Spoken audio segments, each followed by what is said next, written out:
LPG ગેસની સ્થિતિ પર રાજ્ય સરકારે પણ પ્રતિક્રિયા આપી છે। વિધાનસભામાં પુરવઠા મંત્રી રમણ સોલંકીએ નિવેદન આપ્યું। રાજ્ય સરકાર એલપીજી બાબતે ચિંતા કરી રહી હોવાનું પુરવઠા મંત્રીએ કહ્યું છે। એલપીજીની સ્થિતિ પર મોનિટરિંગ કરવામાં આવી રહ્યું છે। એલપીજી ગેસ મળી રહે તેવી વ્યવસ્થા કરાઈ છે। ગુજરાતમાં 4.16 લાખ એલપીજી સિલિન્ડર ઉપલબ્ધ હોવાની વાત છે। વધુ માહિતી સાથે સંવાદદાતા હેતલ જોડાઈ ગયા છે। હેતલ, યુદ્ધની પરિસ્થિતિ વચ્ચે એલપીજી ગેસના સિલિન્ડરને લઈને જે અત્યારે હાલ અફરાતફરીનો માહોલ લોકોમાં જોવા મળી રહ્યો છે, જો કે સતત સાંત્વના સરકાર આપી રહી છે, ફરી એકવાર પ્રતિક્રિયા સામે આવી છે, શું કહેવાયું હેતલ?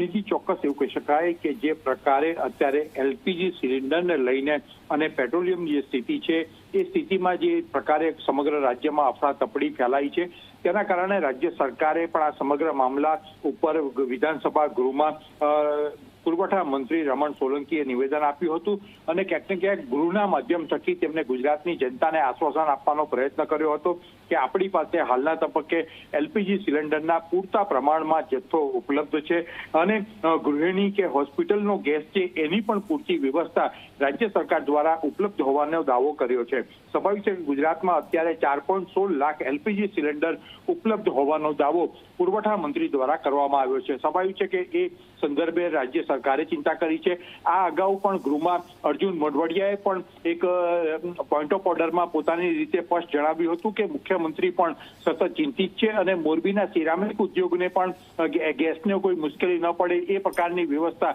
કરવામાં આવી રહી છે। સાથે સાથે અત્યારે જે પરિસ્થિતિ ઊભી થઈ છે એ પરિસ્થિતિમાં ગુજરાત પાસે પૂરતો જથ્થો હોવાથી કોઈ પણ અફરાતફરી ન મચાવે તે પ્રકારનો વિધાનસભા ગૃહ દ્વારા સંદેશો આપવાનો પ્રયત્ન છે।